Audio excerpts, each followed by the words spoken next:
on a clôturé le colloque national sur la régionalisation avancée, un colloque réussi à tous les niveaux, de par son organisation, de par son contenu, des débats très intéressants, très riches, très approfondis, qui nous concernent tous directement, qui ont aussi touché à la réalité quotidienne des régions, aussi des recommandations qui vont nous être très utiles dans la continuité des événements et surtout dans la continuité de la mise en place de la régionalisation avancée, notamment l'accélération du processus de mise en place des attributions et des compétences au minimum, c'est-à-dire au moins les compétences propres et partagées, aussi l'accélération du développement économique dans les régions à travers l'adoption des partenariats publics-privés, à travers aussi l'organisation d'une meilleure offre économique, à travers aussi une meilleure gouvernance au niveau administratif et aussi au niveau régional en général. J'apprécie particulièrement la proposition de Monsieur le ministre de l'Intérieur pour faire de ce colloque un colloque périodique tous les 2 ans qui nous permettra de faire le bilan d'étape et aussi de mieux appréhender l'avenir de cette régionalisation tellement voulue par Sa Majesté, tellement voulue par nous tous, toutes et tous, et qui est un chantier royal, un chantier stratégique d'excellence. D'abord, je suis très heureux qu'on puisse tenir cette première édition d'un colloque consacré à la régionalisation, dans la mesure où je suis absolument convaincu que ce n'est que par l'interaction entre les expériences, entre les avis, entre les lectures des différents acteurs concernés par ce vaste projet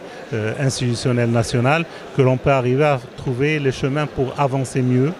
vers une pratique beaucoup plus enracinée et surtout plus efficace en termes de rendement. Ce qu'on a pu voir, c'est que d'un côté, même si on parle d'un processus qui est unifié, nous assistons à des parcours divers entre les régions, à des parcours divers entre les secteurs et à des parcours divers aussi entre les problématiques.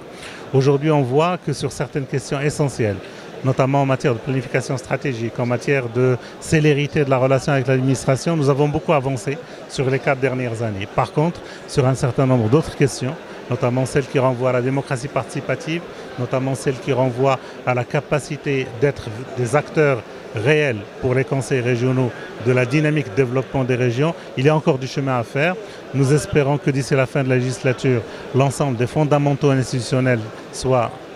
terminés. Et je crois qu'il ne reste pas grand-chose de ce point de vue. Et le reste, ce sont des choix stratégiques sur lesquels il faudra passer la main à partir de 2021, en espérant que la deuxième génération de conseils puisse terminer par faire le travail qui a été fait jusqu'à aujourd'hui.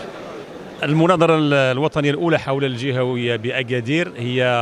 لحظة تاريخية تأسيسية لاعتبارات متعددة. أول لأنها أول مناظرة غتبقى في التاريخ أنها أول مناظرة فتحت النقاش العمومي حول الجهوية ودشنته بواحد الشكل كبير بزاف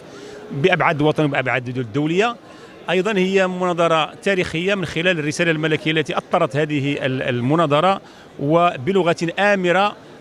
دعت الجميع إلى اعتماد السرعة القصوى لتحقيق هذا الورش في داخل الاجل الزمني في المرحله التاسيسيه اللي هي هذا الانتداب ديال 2015 2021 وبالتالي اليوم الجميع مدعو الى البناء على التراكمات الايجابيه المحققه والسرعه لتجاوز النقائص والعقبات والاعاقات واستكمال هذا الورش بطريقه جيده. في قلب هذه الاصلاحات المرجوه التسريع ديالها كاين السؤال ديال المراجعه يعني التدبيريه والتنظيميه من اجل جعل القوانين وجعل المراسيم وجعل الاجراءات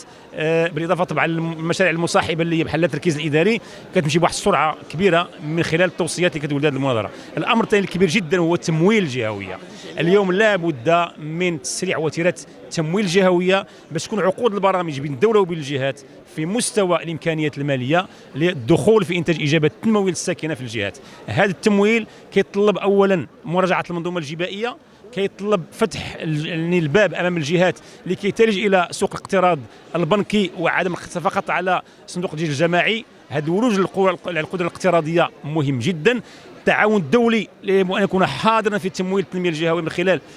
تبسيط المساطير والمصاحبه ديال الدوله لضمان يعني ولوج مرن وسلس ومأمون ومضمون لهذه العمليه التمويليه. هذه اهم في تقديري اهم الاشكاليات التي يمكن اليوم ان نقف عندها، واللي ان شاء الله نكبب عليها بالسرعه القصوى المطلوبه باللغه الامره ديال جلاله الملك، من شانها ان شاء الله ان تفعل وصل الجهوي وتستكمله في ظرف وجيز، وتكون هذه ولايه تاسيسيه ان شاء الله ولايه ناجحه.